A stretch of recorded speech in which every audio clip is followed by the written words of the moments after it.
ठीक है जी, ये स्पैनिंग सेट में हमारे पास एलिमेंट चला गया। हमने u और v कोई से दो एलिमेंट लिए थे स्पैनिंग सेट में से। क्योंकि ये स्पैनिंग सेट के एलिमेंट हैं इसलिए ये लाजमी तौर पर वेक्टर्स की लीनियर कम्बिनेशन में होंगे। कौन से वेक्टर्स की? जो s के वेक्टर हैं, s हमें गिवन है, इनकी लीनियर कम्बिनेशन में होंगे। हमने सब स्पेस प्रूफ करना था। सब स्पेस प्रूफ करने के लिए हमें क्या करना होता है कि ये जो दो वेक्टर्स हमने लिए हैं इनको स्केलर अल्फा और बीटा के साथ मल्टीप्लाई करके ऐड करना है। ठीक है, alpha u plus beta V.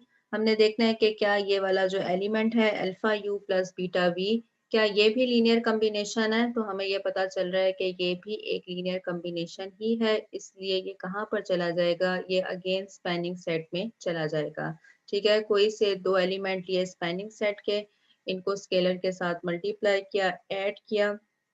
ठीक है, तो जो नया वेक्टर हमारे पास बना alpha u plus beta V, ये भी लीनियर कम्बिनेशन है वेक्टर्स की। जब ये लीनियर कम्बिनेशन है तो ये लाजमी तौर पर कहाँ से बिलोंग करेगा? स्पैनिंग सेट से।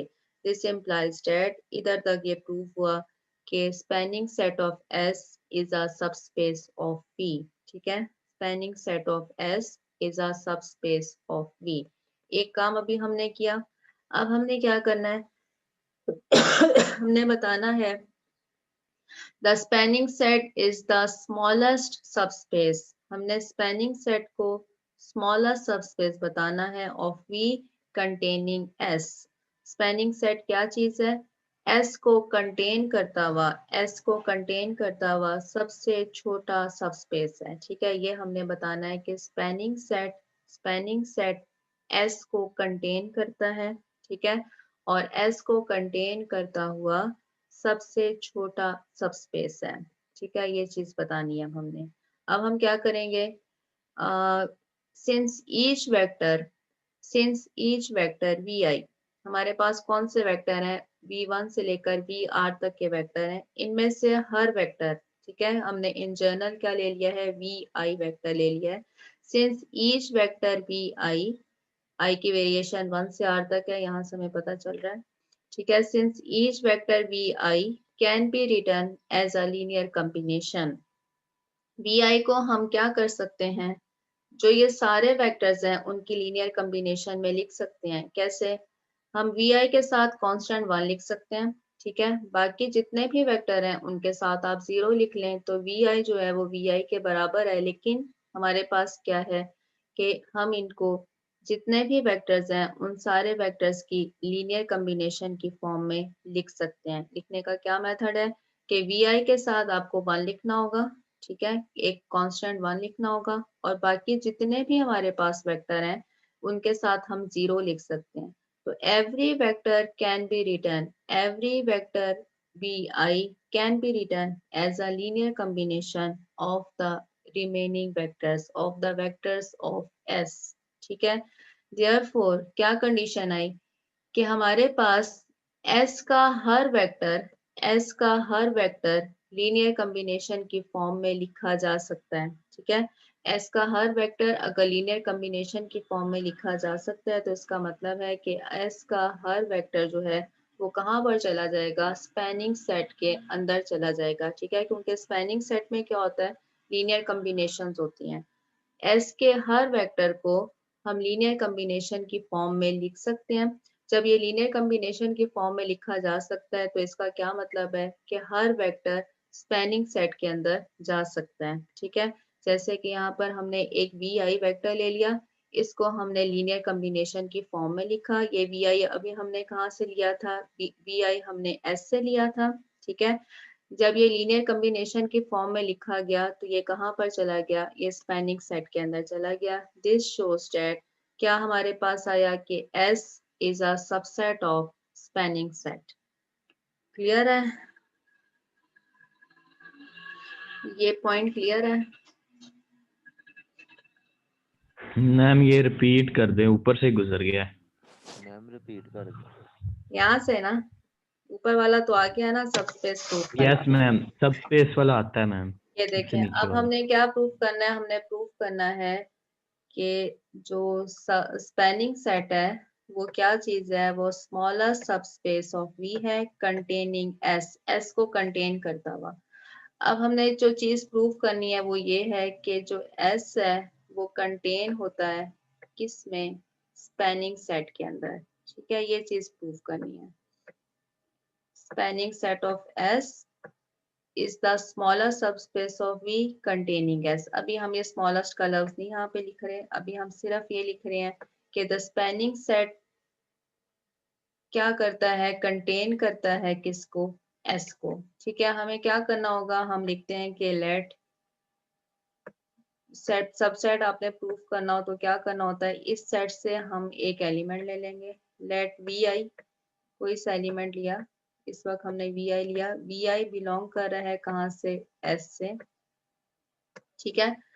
अब वी आई जो है इसको हम कैसे लिख सकते हैं, वी आई को हम लीनियर कम्बिनेशन की फॉर्म में लिख सकते हैं, ठीक है। कैसे, आपको ये करना होगा कि यहाँ पर वी आई के साथ जो वेक्टर यहाँ पे लिखा है उसके साथ कांस्टेंट 1 लिखना है, ठीक है। बाकी जितने भी वेक्टर्स हैं उनके साथ आपने कांस्टेंट का लिखना है 0, 0v1, ठीक है, प्लस 0v2, सही हो गया, प्लस सोन, हम कहाँ तक आ गए, हम वी आई तक आ गए, प्लस सोन, टोटल वेक्टर्स कितने हैं, आर वेक्टर हैं, उन सब के साथ आगे क्या आना है 0, प्लस सोन, यहाँ पर कितना आ गया वी आर। हर वेक्टर वी आई जो एस से बिलोंग कर रहा है उसको हम क्या कर सकते हैं, लीनियर कम्बिनेशन की फॉर्म में लिख सकते हैं, ठीक है। जब हम इसको लीनियर कम्बिनेशन की फॉर्म में लिख सकते हैं तो इसका मतलब है, दिस इम्प्लाइज दैट, क्या मतलब है इसका, कि वी आई कहाँ से बिलोंग कर जाएगा, वी आई बिलोंग कर जाएगा स्पैनिंग सेट से, ठीक है, क्योंकि स्पैनिंग सेट के एलिमेंट जो हैं वो लीनियर कम्बिनेशन की फॉर्म में लिखे जा सकते हैं। वी आई एलिमेंट जो हमने एस से लिया था, जब हम वी आई को लीनियर कम्बिनेशन की फॉर्म में लिख सकते हैं तो वी आई कहाँ पर चला जाएगा, वी आई स्पैनिंग सेट में चला जाएगा, ठीक है। इसका क्या मतलब है, इसका मतलब है कि S is a subset of spanning set of S। Clear है अब, ठीक है। सबसेट हमने प्रूफ कराना था, S को यस यस मैम। कराना था स्पैनिंग सेट के, तो हमने यहाँ पर इसको सबसेट जो है वो प्रूफ कर दिया है। S का हर एलिमेंट लीनियर कम्बिनेशन की फॉर्म में लिखा जा सकता है। जब हर एलिमेंट लीनियर कम्बिनेशन की फॉर्म में लिखा जा सकता है तो इसका क्या मतलब है, इसका मतलब ये है कि ये जो एलिमेंट है ये स्पैनिंग सेट में चला जाएगा। जब ये स्पैनिंग सेट में चला गया तो इसका मतलब है कि S is a subset of spanning set of S। यहाँ तक हमने दूसरी चीज प्रूफ की। अब हमने क्या प्रूफ करना है कि it is the smallest subspace, it is the smallest subspace of V containing S. Spanning set क्या होता है, एस को कंटेन करता हुआ सबसे छोटा सबस्पेस है, ठीक है। इसके लिए हम क्या करेंगे, हम एक और वेक्टर स्पेस ले लेते हैं, क्या यहाँ पे लिखा होगा, let S dash be any other subspace containing S, ठीक है। एस डैश हमने एक और सबस्पेस ले लिया जो एस को कंटेन करता है, ठीक है। अब देखें, then S dash being the subspace contain all linear combination of the vectors. क्योंकि एस डैश हमारे पास एक स्पैनिंग सेट है, इसलिए क्या करेगा कि जो एस के वेक्टर्स हैं उनकी लीनियर कॉम्बिनेशन को कंटेन करेगा। This shows that S dash contains S spanning set of S। क्यों, क्योंकि स्पैनिंग सेट ऑफ S के अंदर भी क्या था, सारे ही लीनियर कॉम्बिनेशन थी जो किसको जो कौन से वेक्टर से बनी हुई थी, S के वेक्टर से, ठीक है। इसका मतलब है कि एस डैश के जितने भी एलिमेंट्स हैं वो वही वाले एलिमेंट्स हैं जो कौन से हैं, जो स्पैनिंग सेट एस के हैं, ठीक है।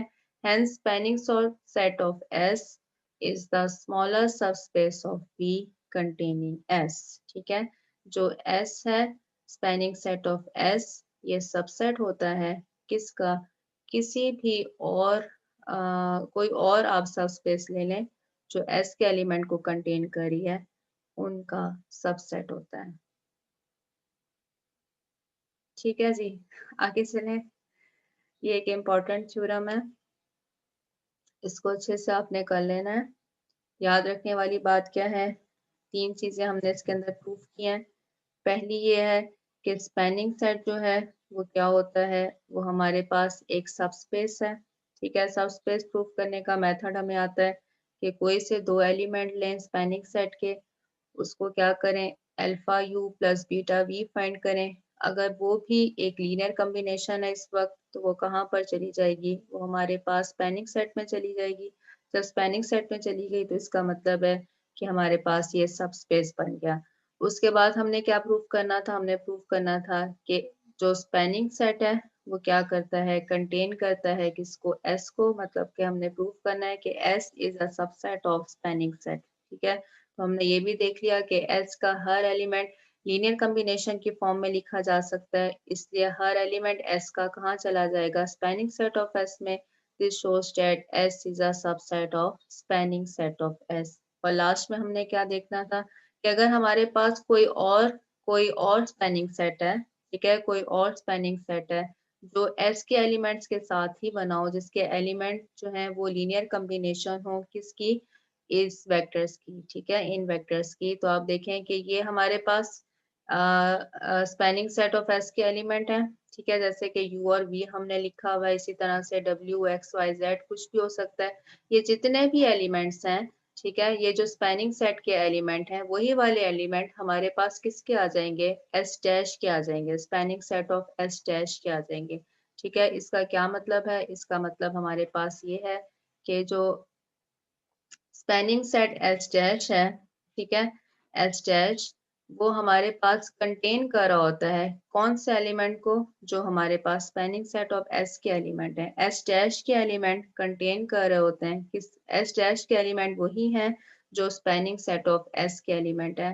दिस शोज दैट कि हमारे पास spanning set of S subset है किसका, एस डैश का, ठीक है। This implies that a spanning set of S is the smallest subspace of V containing S।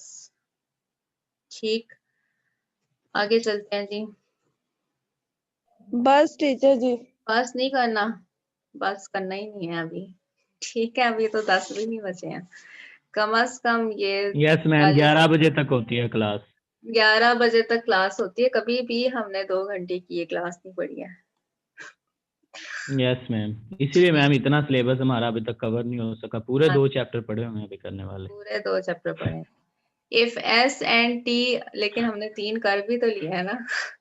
If S and T ma'am मैं are, वही कह रहा ना, इसीलिए इतनी जल्दी हमारा सिलेबस जो कवर इफ हुआ है। एस एंड टी, अच्छा जी, यहाँ पर एक और बात भी नोट कर लें कि चूंकि हेडशिप हमारी चेंज हो गई है, इसलिए जो कोर्स पहले जो टीचर पढ़ा रहा था अब उसने वही पढ़ाते रहना है।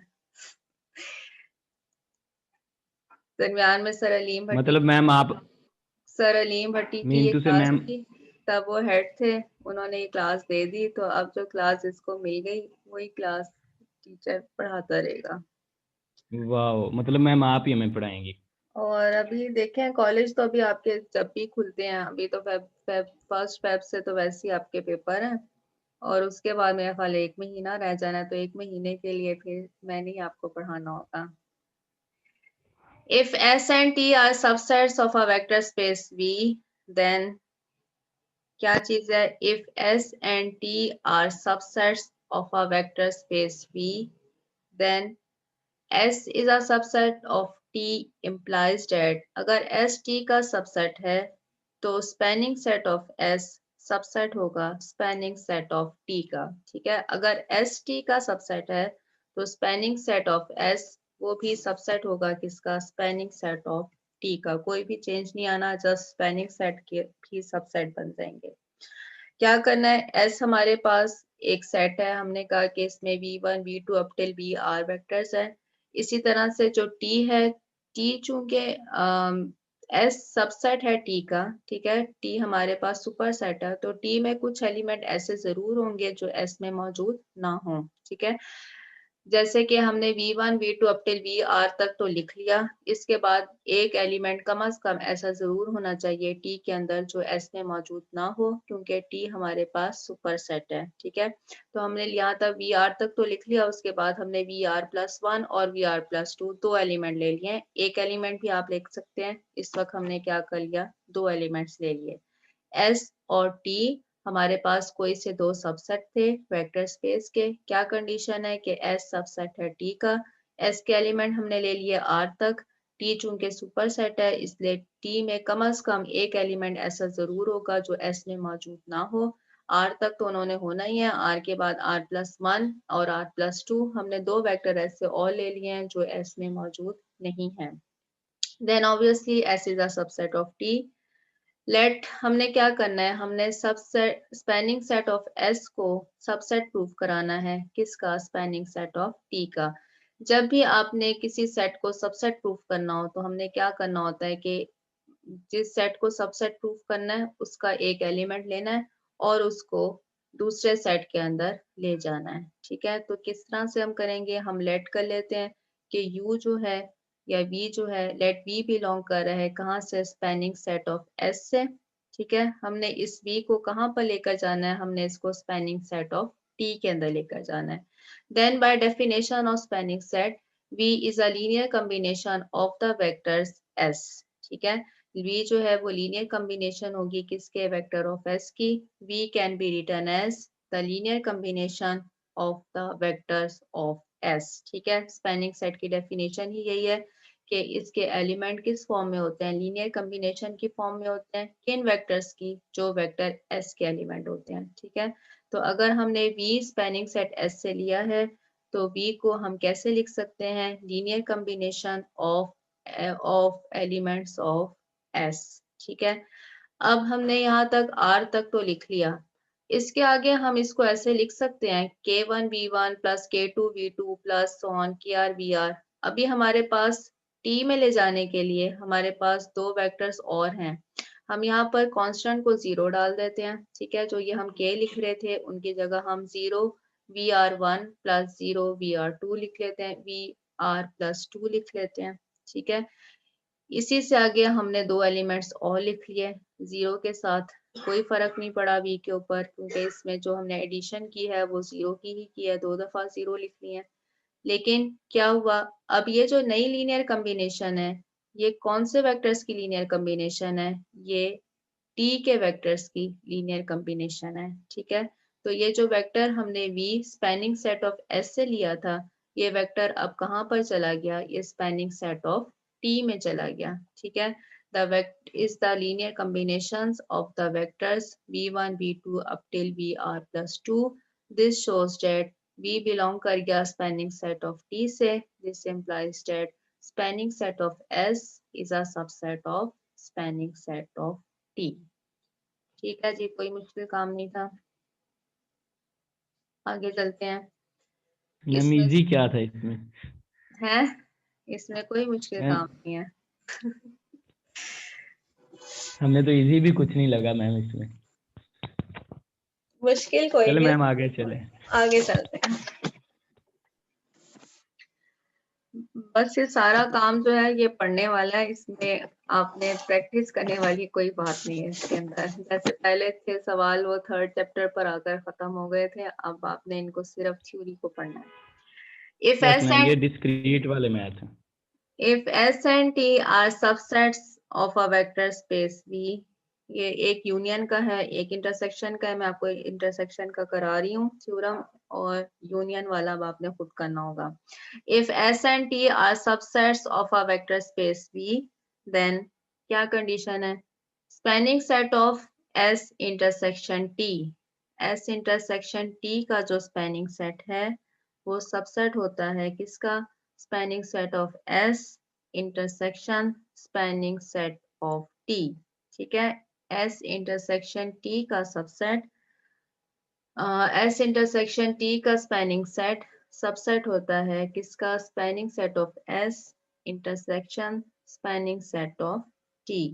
ठीक है, अब सबसे पहले नोट कर लेते हैं कि S इंटरसेक्शन T इंटरसेक्शन, कोई भी दो सेट्स की इंटरसेक्शन हमेशा सबसेट होती है जितने उसके जो दो सेट हैं उन दोनों की। ठीक है, S इंटरसेक्शन T सबसेट होगा S का भी, इसी तरह से S इंटरसेक्शन T सबसेट है T का भी। ये बाय डेफिनेशन ऑफ इंटरसेक्शन हम ये बात जानते हैं कि अगर हमारे पास दो सेट्स की इंटरसेक्शन है तो ये इंटरसेक्शन लाजमी तौर पर उन दोनों सेट का सबसेट भी होती है। ठीक है, तो S intersection T is a subset of S, इसी तरह से S intersection T is a subset of T। जब ये सबसेट है, ठीक है, अभी जो हमने थ्योरम पढ़ा वो थ्योरम क्या था? वो थ्योरम ये था कि अगर S T का सबसेट है, ठीक है, तो spanning set of S subset होगा स्पैनिंग सेट ऑफ T का। यहाँ से हमारे पास थ्योरम 2 को यूज किया, S intersection T is a subset of S, तो क्या आएगा कि spanning set S intersection T subset होगा किसका? स्पैनिंग सेट ऑफ S का। इसी तरह से थ्योरम 2 को अप्लाई किया कि ये चूंकि सबसेट है तो क्या होगा कि इसका स्पैनिंग सेट सबसेट होगा स्पैनिंग सेट ऑफ T का। ठीक है, अब हमारे पास कंडीशन आ गई। क्या कंडीशन आई कि spanning set S intersection T S का भी सबसेट है, स्पैनिंग सेट ऑफ S का भी सबसेट है, इसी तरह से स्पैनिंग सेट ऑफ T का भी सबसेट है। इसको हम कंबाइन कर सकते हैं किस तरह से कि spanning set of S intersection T is a subset of spanning set of S and के लिए इंटरसेक्शन डाला स्पैनिंग सेट ऑफ T। ठीक है, यहाँ पर भी काम बहुत आसान था, पूरा प्रूफ हो गया। नेक्स्ट क्या है? we give an example to show that the equality does not hold। यहाँ पर इक्वालिटी जो है वो एग्जिस्ट नहीं करती है। ठीक है, इसके लिए ये एग्जांपल दे रहे हैं। थ्योरम वैसे यहाँ तक आपका प्रूफ हो चुका है, अगर सिर्फ ये थ्योरम आता है तो ये थ्योरम यहाँ तक प्रूफ हो गया है। इससे आगे वाला काम जस्ट आपकी क्लेरिफिकेशन के लिए है कि यहाँ पर इक्वालिटी जो है सबसेट आ रहा है, इक्वालिटी नहीं आती। तो इक्वालिटी क्यों नहीं आती ये सिर्फ बताया जा रहा है।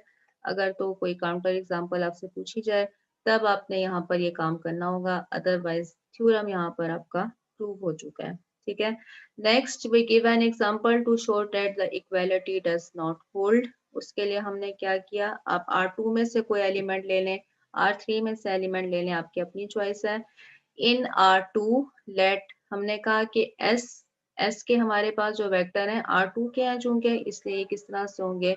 ऑर्डर पेयर की फॉर्म में होंगे। R3 होता है तो आप ऑर्डर ट्रिपल की फॉर्म में लेते हैं। ठीक है, तीन एलिमेंट्स लेते हैं, तीन कंपोनेंट लेते हैं।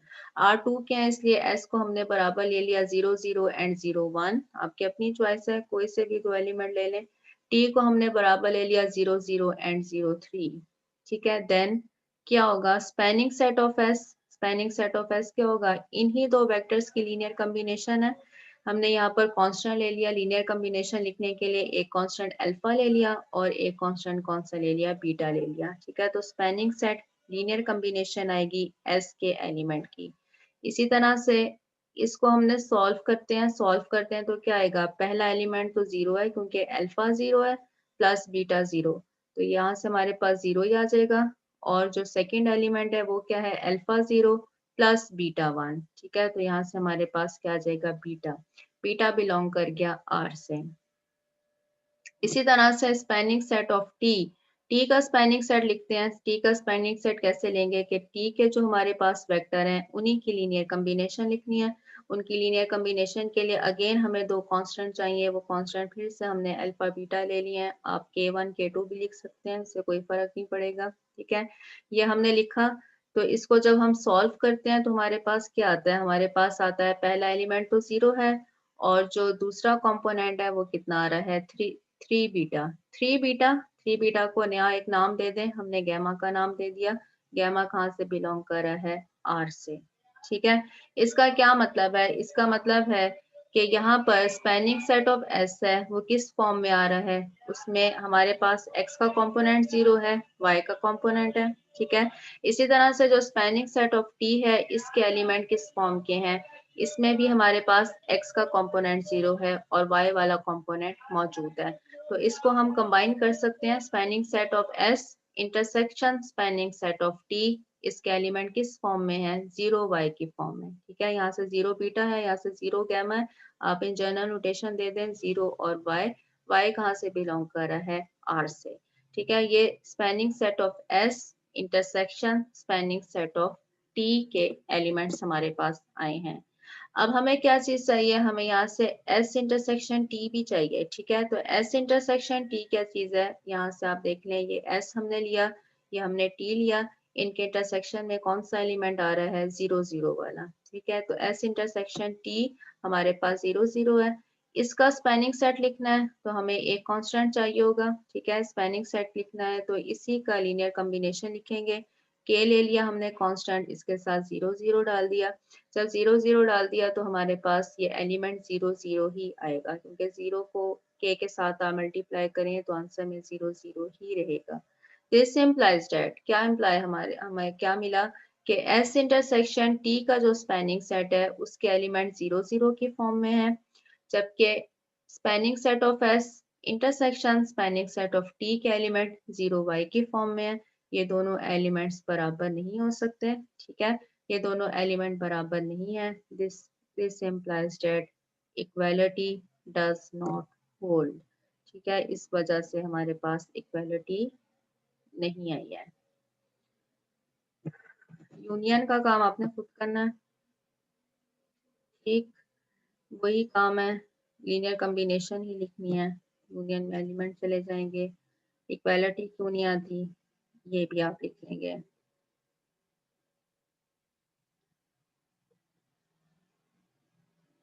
अगली एग्जांपल वही है जो पहले हमने काम किया है, determine whether the vectors span the vector space are R3। R3 को क्या ये स्पैन करते हैं वेक्टर, जिस भी यहाँ पर R3 हो जाए, R2 हो जाए, R4 हो जाए, किसी भी वेक्टर स्पेस को आपने प्रूव कराना है कि उसके लिए कोई स्पैनिंग सेट एग्जिस्ट करता है या नहीं करता। क्या करना होगा कि R3 का कोई सा एलिमेंट, इन जनरल हम एक एलिमेंट ले लेंगे, ठीक है। इन जनरल एलिमेंट हमने कौन सा ले लिया, ABC एक जनरल एलिमेंट ले लिया, किसके बराबर लिखेंगे, इन्हीं वेक्टर्स की लीनियर कॉम्बिनेशन में लिखेंगे, K1 K2 और K3। जब हमने इनको इनकी लीनियर कॉम्बिनेशन के अंदर लिख दिया तो हमारा काम यही है कि K1 K2 और K3 की वैल्यूज जो है वो हमने फाइंड करनी है। फाइंड करने के लिए आप इसको ऑगमेंटेड मैट्रिक्स भी लिख सकते हैं, और अगर आप इसको साइमल्टेनियस इक्वेशंस के साथ सॉल्व करना चाहें आप ऐसे भी कर सकते हैं, ठीक है। क्योंकि हम पहले ये काम कर चुके हैं, ऑगमेंटेड मैट्रिक्स हमने लिख लिया।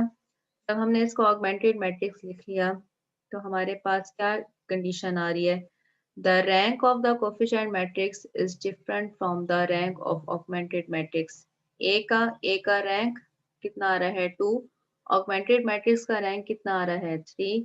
अगर ये दोनों रैंक बराबर नहीं है, this implies that the system का सोल्यूशन जो है वो एग्जिस्ट नहीं करता, द सिस्टम इज इनकंसिस्टेंट। अगर इनकंसिस्टेंट सोल्यूशन हमारे पास आ जाए, देयरफॉर हमारे पास स्पैनिंग सेट जो है वो नहीं बनेगा। This shows that the vectors 1 1 2 and 1 0 1 जो भी वेक्टर्स हैं do not span the vector space R3। अच्छा जी,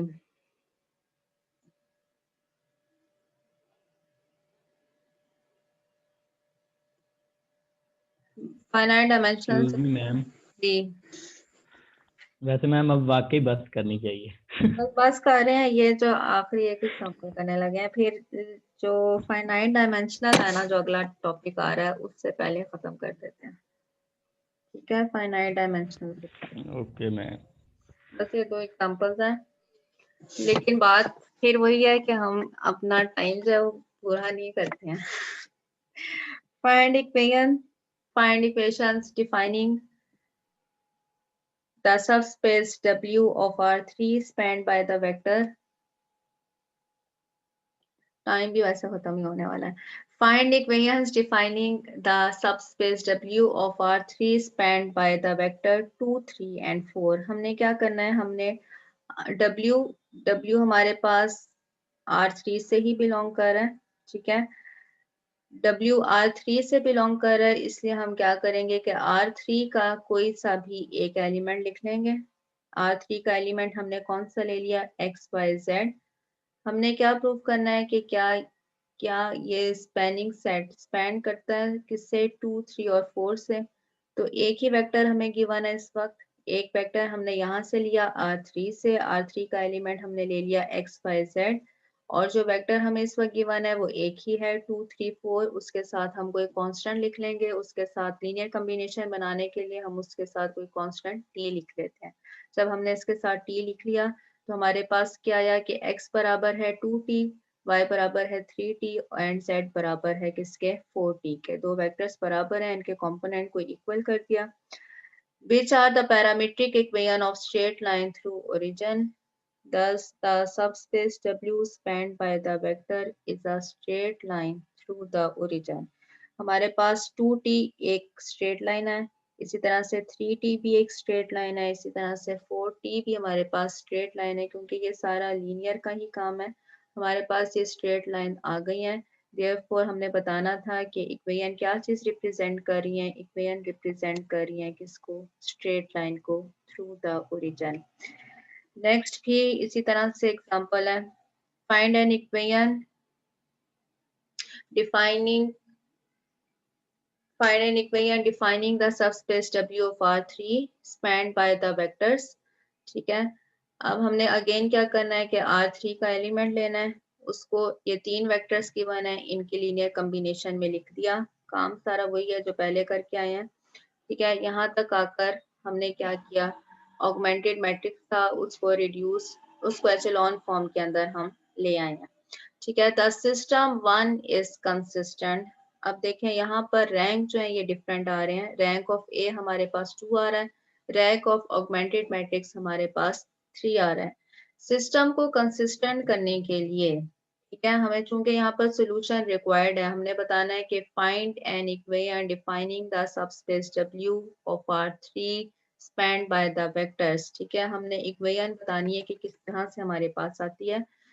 हम क्या करेंगे कि the system 1 is consistent if the rank of coefficient matrix is the same as that of augmented matrix। इस वक्त हमारे पास इसका रैंक कितना आ रहा है 2 और इसका रैंक कितना आ रहा है 3। सिस्टम कंसिस्टेंट होगा अगर ये वाली वैल्यू भी किसके बराबर हो जाए, 0 के बराबर। अगर हम इसे 0 के बराबर कर देते हैं तो क्या होगा, हमारे पास दोनों रैंक इक्वल हो जाएंगे, ठीक है। दो रैंक्स को इक्वल करने के लिए हम इस टर्म को जो ये लास्ट में हमारे पास आ रही है, इस टर्म को 0 के बराबर लिखते हैं। जब हमने इसको 0 के बराबर लिखा तो हमारे पास इक्वेशन क्या है, इसको सॉल्व किया तो हमारे पास इक्वेशन आती है 8x + 6y + 5z = 0। This represent the plane through the origin. आपने ये पढ़ा होगा कैलकुलस करते हुए, जो लास्ट आपका टॉपिक था जो सेकंड सेमेस्टर में आपने पढ़ा था, चैप्टर नंबर 6, 7 और 8, ठीक है। उसके अंदर आपने देखा होगा कि ये हमारे पास ax + by + cz = 0 किसकी इक्वेशन होती है, प्लेन की इक्वेशन होती है, ठीक है। थ्रू द ओरिजिन, ओरिजिन से गुजरता हुआ एक प्लेन है, इक्वेशन रिप्रेजेंट कर रही है किसको, एक प्लेन को, ठीक है जी। यस मैम, ठीक है। यहाँ तक हमने काम किया और कल तो आपकी 45 मिनट्स की ही क्लास है, ठीक है। आगे किसी शुक्र है। वीक में अगला हम देख लेंगे, क्योंकि हमारे अभी 45 मिनट पड़े हुए हैं। तो नेक्स्ट वीक में हम देख लेंगे कि मैम आपको पता है सबसे ज्यादा स्पीड से, मैम सबसे ज्यादा स्पीड से जो सिलेबस जा रहा है हमारा जा रहा है, सबसे स्पीड से जा रहा स्पीड है। इसलिए तेज करनी, स्पीड सेमेस्टर में हमें तेज रखनी ही पड़ती है। इसकी वजह यह है कि हमारा एक तो कोर्स नहीं खत्म होता, कोर्स बहुत ज्यादा होता है। अभी भी आप देखें ये चैप्टर है, उसके बाद अगला पूरा चैप्टर हमने करना है, और दरमियान में अभी जब आपकी मिड टर्म आनी है तो 2 हफ्ते तो वहीं जाया हो जाने हैं। आपने कॉलेज आने के नशे मैम में एक हफ्ते तो में हमने मिड टर्म हो बताया जाते हैं। मैम स्पीड तेज रखने से एक फायदा ये होता है कि हम दोबारा भी पढ़ लेते हैं जब कॉलेज आएंगे। हाँ, ये फायदा भी होता है। तो कम ऐसी नहीं से पड़ी कम इंदा ये फिर। चैप्टर जो है वो हमने खत्म करना है मिड टर्म से पहले। मिड टर्म का सिलेबस चाहे हम कम कर लें, लेकिन ये चैप्टर हमने यहाँ पर खत्म जरूर करना है। ठीक हो गया? ओके जी, और कोई बात? बस पढ़ लीजिएगा एक दफा, क्योंकि कल इसी से आगे हमने जाना है। ओके, अल्लाह हाफिज।